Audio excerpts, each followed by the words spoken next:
Well, I'm gonna have to wait for the next 20 minutes because the train from Dinant on its way to Bruxelles Midi is getting a bit delayed because I heard there's some technical problems going about. But anyway, the reason why I'm here is because I'm on my way to Enghien for the medieval festival. So anyway, on with the video. Off I go to the medieval festival at Enghien.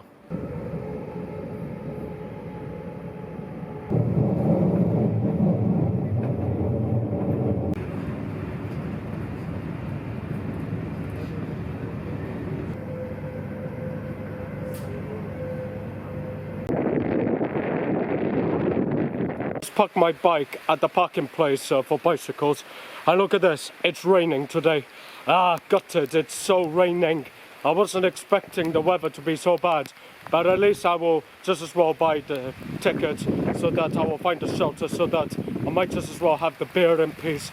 And so yes, what a foul weather it is today. Gather that I have just learned how to be resilient whenever it comes to weather conditions, especially when it comes to riding bicycles.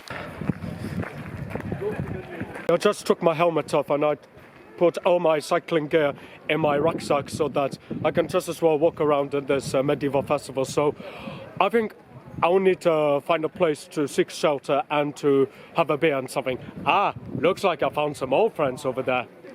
Hello, hello, hello. Here we go, this is me, having a hippocrasa with a group of friends. The old friends are here, hello. Ja. Cass! Hello. Yes, the History Nerd Club, or let's say Drunk History 2.0, that's for sure, because we drink and we talk a lot about history, don't we? Indeed. Of course.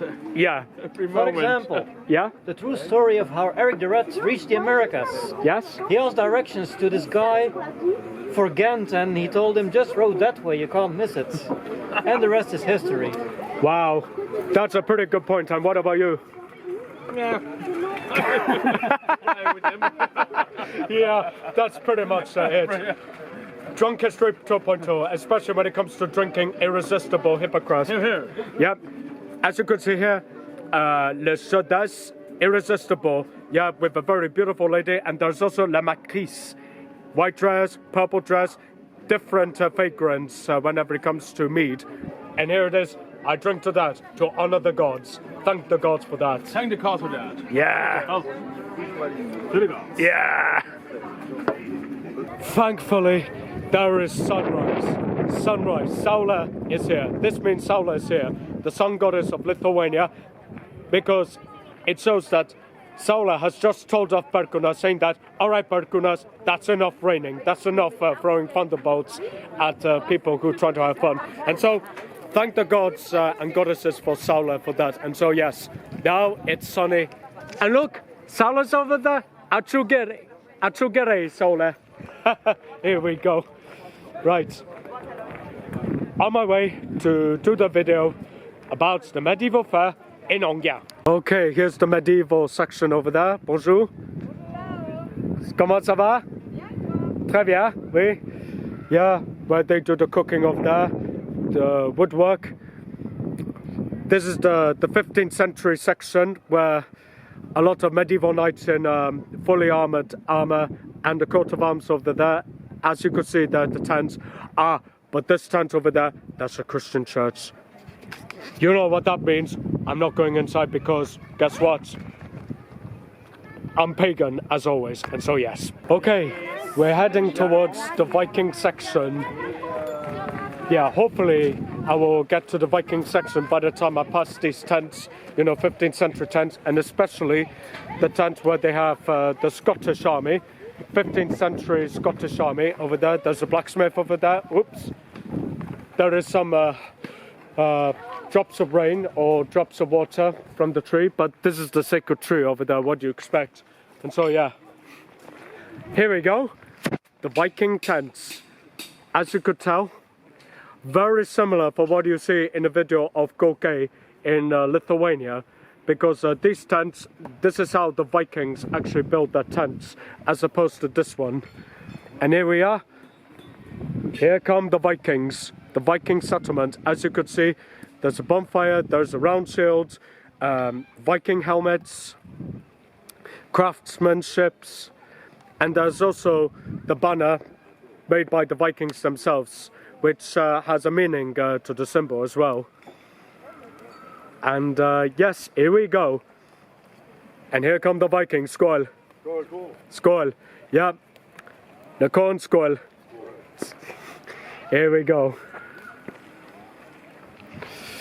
And now, as you could see here on that wooden plate, it has runic signs. It's not a written language, but it's more likely to be symbolism over there, I think. But anyway, it's the flask, arrows. Here we go. The Viking encampment. Okay, this is the official entrance to the Viking Village. Second time round I've come to the Viking Village in Enghien for the second time since 2022. Here's the banner, which has a very authentic symbol used by the heathens in the Viking Age. Bonfire. This tent, it must have been a reconstruction as a guest house for the visitors, especially for those who are traveling. And here there's this typical Viking lady. As you could see here, she's weaving, or let's say spinning, making clothes. Very, very important in the Viking Age, because it shows that the women in the Viking Age, they also played a role as entrepreneur. It's the fireplace, because clothing is also to do with survival as well.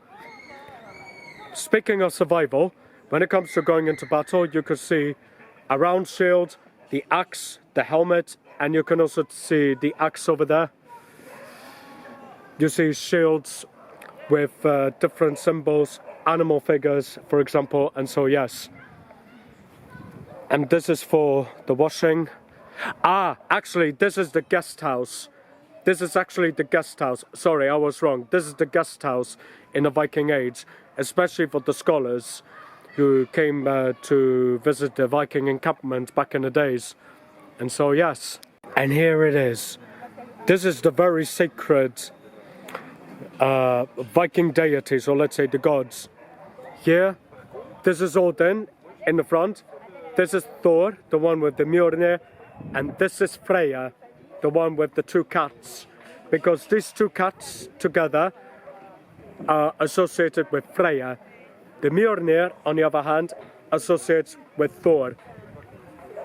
And the one in the middle, that's Odin. Odin, the father of all the gods in the Viking Age, because he's the one who is held responsible of keeping it together. And he has the vision.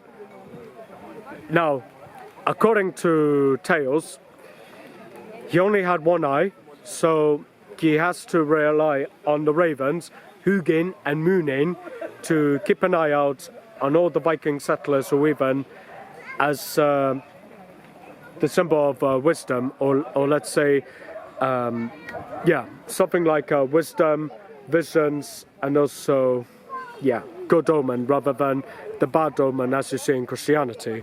And so here it is.